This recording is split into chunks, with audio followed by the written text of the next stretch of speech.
Muy bien, como saben, yo me he comprometido en este espacio en tener un debate sobre el tema de lo que está pasando en los medios de la prensa escrita, particularmente luego de la compra del comercio de Pensa por parte del comercio, y al margen de que yo tengo un punto de vista claro en el tema, inclusive soy uno de los 8 periodistas que hemos planteado esta demanda para anular esa operación. Tengo un compromiso con ustedes, porque me parece que es lo que ustedes merecen, que es tener acá todos los puntos de vista relevantes en el tema. Y por eso es que tengo el gusto de agradecerle al señor Luis Agois que haya venido esta noche para conversar con nosotros. Lucho, muchas gracias por venir, un gusto tenerte en el programa. Gracias, Augusto, buenas noches. Cuéntanos, primero, ¿cuál es tu cargo hoy en día? ¿Cómo te presento de luego de la operación? ¿Cuál es el cargo que tienes en la organización? Sigo de presidente del directorio de Empresa Periodística Nacional y también de presidente del directorio y gerente general del Grupo de Pensa SAC, que es la nueva empresa que se ha constituido para la generación de contenidos periodísticos. Que se dividió, es la que se encarga de producir los contenidos y la otra parte, la parte industrial, digamos, la maneja el comercio directamente. No la maneja el comercio directamente, somos socios con el comercio al 54-46 y manejamos la empresa con todo el equipo de gerencial, el mismo que teníamos antes, y un directorio donde se ha reconformado y están representadas ambas partes, ¿no? El Grupo del Comercio tiene 3 directores y los Agois Banquero tenemos 2 directores. Ahora, el origen de esta entrevista, vamos a entrar al tema de acaparamiento, concentración, poner tu punto de vista, que es lo más relevante en este momento. Pero se originaba porque la semana pasada entrevisté al ex premier Salomón Lerner. Y hubo una pregunta donde yo le planteé un rumor que había escuchado con respecto a que en algún momento al comienzo del gobierno del presidente Ollanta, el grupo de Pensa, no tenía muy claro qué Pensa, pero le había planteado al gobierno que si no le gustaban los directores de los medios del grupo, podían cambiarlos, ¿no? Bueno, vemos lo que dijo justamente Salomón Lerner para que tú puedas dar una respuesta. Pongan, por favor, lo que dijo Salomón Lerner la semana pasada ante esa pregunta. Tú eras premier en ese momento al comienzo del gobierno, ya había sido designado cuando era presidente electo, ya casi ya premier electo, digamos.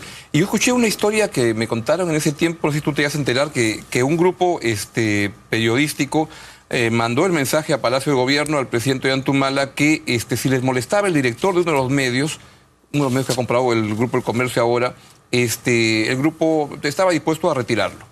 Y que la respuesta del presidente Humala fue, en mi gobierno los directores de los medios los nombran los propietarios y no Palacio de Gobierno, como en el anterior. Bueno, esa es una... ¿Tú estuviste al tanto de esa es una historia que hubo, es una versión que ha habido. Porque lo que nosotros teníamos un respeto importante hacia los medios de prensa. Ya me acordé, fue el Grupo de Pensa que le dijo que si el director de correo les parecía molestoso, lo podían retirar y cambiar por alguien que sea más amigable para Palacio. Y que le dijeron en Palacio, la verdad no tenemos nada que ver con ese asunto. Exactamente. ¿Es correcto ese rumor? Es correcto, y es correcto que la ciudadanía se recuerde, porque a veces la memoria es muy frágil, que el presidente Ollanta soportó dentro de la campaña una de las campañas más fuertes contra una persona, contra algunas ideas, y que él la soportó estoicamente y no salió de los cauces de enfrentarse de una manera que salga de lo normal y de lo democrático, ¿no? Tiene buena memoria, Augusto, en ese sentido. A veces se me ilumina, me vienen esos rayos de memoria. De repente eso quizás es libertad de empresa, ¿no? Lucho, ¿cuál es tu comentario con respecto a esa versión? Me parece muy lamentable que el señor Lerner haga esa afirmación. Porque él era el premier en ese momento, Era el premier en ese momento y es absolutamente falso eso. En el Pensa nunca hemos puesto la cabeza de ningún director, ¿no?, al servicio de nadie, ni para compensar alguna posición incómoda, como menciona. Ni la de un director, ni la de un jefe de edición, ni la de un redactor, ni la de un practicante. No acostumbramos a hacer eso y eso es falso de toda falsedad. Es más, el gobierno del presidente Humala comenzó en 2011, en julio. Correcto. Aldo ha salido en enero del 2013. ¿Su salida no tuvo que ver con nada con eso, sino por alguna razón que quieras explicar? Bueno, ya lo he explicado anteriormente. Es un problema de gestión en el manejo de la línea de correo en cuanto a su eficiencia como lectoría y venta de ejemplares, que no estaba teniendo resultados, ¿no? Y por más que conversábamos, ¿no?, durante casi 2 largos años con Aldo para que haya un reacomodo en esa línea, sin cambiar la forma de pensar, pero sí tratando de satisfacer al mercado objetivo de la gente que buscaba el diario Correo de mejor manera para evitar esa caída, no hubo manera de reconvenirlo hasta que al final se tuvo que tomar la decisión de pedirle pues que se retire, ¿no? ¿Descartas entonces cualquier tipo de presión política o de manejo político vinculado a ese tipo de Absolutamente ninguna vinculación, ninguna presión, ninguna presentación o presión, perdóname, ni llamadas telefónicas. Es más, yo no he conocido al presidente Humala hasta meses después de que comenzara.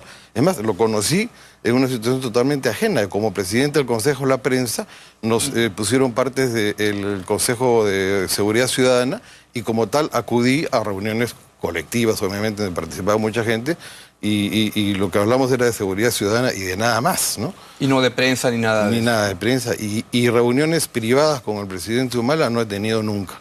Ni con la señora Nadine tampoco, por si acaso. Siempre han sido reuniones colectivas, sea ya por el Consejo de la Prensa o porque invitados, el mismo Salomón Lerner, me ha invitado al premier Valdés, ¿no? Juan Jiménez, ¿no? Por cuestiones básicamente de mi cargo, ¿no? De mi cargo tanto como presidente de prensa como presidente del Consejo de la Prensa cuando lo era, ¿no?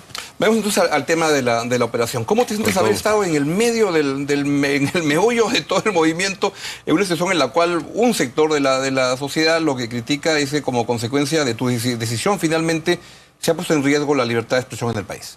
Bueno, yo considero que no se ha puesto el riesgo de la libertad de expresión en el país. Y también creo que es importante mencionar de dónde viene todo esto. Adelante. Los abogados banqueros nunca han querido vender la empresa. No hemos tenido nunca la menor intención de vender la empresa. El que entra a terciar en esto y consigue convencer a un porcentaje importante, una mayoría ligera, en EPENSA para que vendan su parte, es Gustavo Mome. A ver, antes que desarrolles eso significaría que estarías feliz conmigo, porque yo estoy pidiendo que anulen la operación y te devolverían tu periódico. Mira, Tendrías que devolver la plata, ¿no? El peor escenario es positivo para nosotros, pero obviamente tenemos un acuerdo y tampoco me quiero endeudar con 17.2 millones de dólares que obviamente, si bien se pueden enfrentar, no es lo acordado con los socios, ¿no? Correcto. Vayamos entonces a la operación. Tú dices que tú no querías vender. ¿Qué cosa pasó? Así es. No queríamos vender. Gustavo Mome en diciembre del 2012 hizo una oferta por el 100% de la empresa que no satisfizo ni en monto ni en forma de pago a ninguno de los accionistas, ni siquiera a los que vendieron posteriormente, ¿no? Simplemente se le dijo que no. Él aparentemente ha seguido trabajando ya sin conocimiento del íntegro de los accionistas, sino de los dos que vendieron. Por eso es que yo menciono una compra hostil. Porque normalmente cuando tú tienes una empresa que tiene 51 años en manos de una familia y alguien se quiere deshacer de su parte, la primera oferta pues es obviamente a tus asociados, ¿no? Para poder, digamos, hacer una salida ordenada y adecuada. Aparentemente todo hace ver que Gustavo Mome siguió trabajando con estos dos accionistas que vendieron y los convenció de vender su parte en una manera hostil, como menciono. Ahora, la verdad que a mí la parte esa es la que menos me interesa, porque lo que más me interesa es el tema de lo que implica esto para la libertad de expresión. Pero pensando que ibas a tocar el tema, algo me traté de enterar. Y no parece, por lo menos por lo que he visto de documentos, que haya sido tan hostil la relación. Por ejemplo, encontraba que hasta el 30 de junio hay un documento entregado a Enrique Gertz, tu abogado, por ti, y que es un acuerdo de convenio de accionistas. Es un documento largo, está detallado, y van negociando, y van conversando, y luego en el camino, y ahí no se habla nada de cuestionamientos a la línea editorial, y luego el 23 de julio el señor Mome va a tu casa y te confirma lo que había dicho, que iba a hacer una oferta por las acciones de tu padre y lo que dijo que iba a conversar con tus hermanas y que llamaba al día siguiente. Y ahí se corta la relación, el 23-24 de julio. Hasta ahí no parece que hubiera habido mucha hostilidad y que más bien era algo muy conversado, que iba el hecho que Gustavo hubiera estado hablando solamente con los dos accionistas que vendieron y no con el resto que operábamos del negocio, ya es una cosa bastante hostil. Él fue a mi casa un día a decir que iba a hacer una oferta, ¿no? Y es que pedía el apoyo tanto mío como el de mis hermanos y de mi madre, que son los accionistas del 46%. Al día siguiente llegó una carta notarial de los dos accionistas que venden, ¿no?, comunicándonos que habían decidido vender al Grupo La República y que nos daban, de acuerdo a ley, los 30 días del plazo para ejercer nuestro derecho de preferencia. Eso me parece bastante hostil a mí, porque de un día para otro O sea, no vas a pretender convencer o persuadir un apoyo a una posición de compra y al día siguiente llega una carta notarial cuando evidentemente esto estaba conversado de mucho tiempo atrás. Pues no habían conversado casi hasta cerrando temas específicos, por ejemplo, temas como que tu hijo permanecería trabajando en el área de cómputo y cosas como esas. Habían llegado a niveles de detalle bastante precisos entre tú y el señor Mome para un acuerdo. Mi hijo trabaja conmigo en Nepensa, pero no en el área de cómputo. No es correcto. ¿Y por qué le decide vender al comercio entonces? Porque una cuestión muy simple, Augusto. Nuestra línea personal y nuestra línea editorial es absolutamente opuesta a la línea de la República. Entonces, para mí eso era un pan con pescado. Simplemente no veía cómo podíamos llevar a cabo, ¿no?, un manejo, digamos, homogéneo, ¿no?, y, digamos, tranquilo, de dos líneas periodísticas tan diferentes. Pero eso no fue un tema que conversaron en todo el proceso, ¿no? No, eso no fue un tema que conversamos en todo el proceso. Porque si cuando estaban conversando, ¿por qué no salió a decir, oye, pero me preocupa tu línea, cómo va a ser la cosa en correo? Porque no entramos en ese tipo de detalles. Porque además, déjate cosas, ¿no? Yo sospecho que tú pones a manejar a alguien que no va con la línea tradicional de correo, y su lectoría se va a perder, porque el correo implica un tipo de estilo de ver las cosas. Evidentemente. Eso que le compraba no iba a hacer esa locura, iba a poner a alguien afín en esa línea, ¿no? Evidentemente que eso era el problema que me preocupaba y nunca entramos en ese tipo de detalles con Gustavo Mome. Simplemente quería hacer una oferta, quería hacer esta unión de empresas. Yo no veía por dónde, veía que iban a ser afectados los diarios que nosotros manejamos. Y veía un enorme riesgo en pérdida de lectoría y de mercado.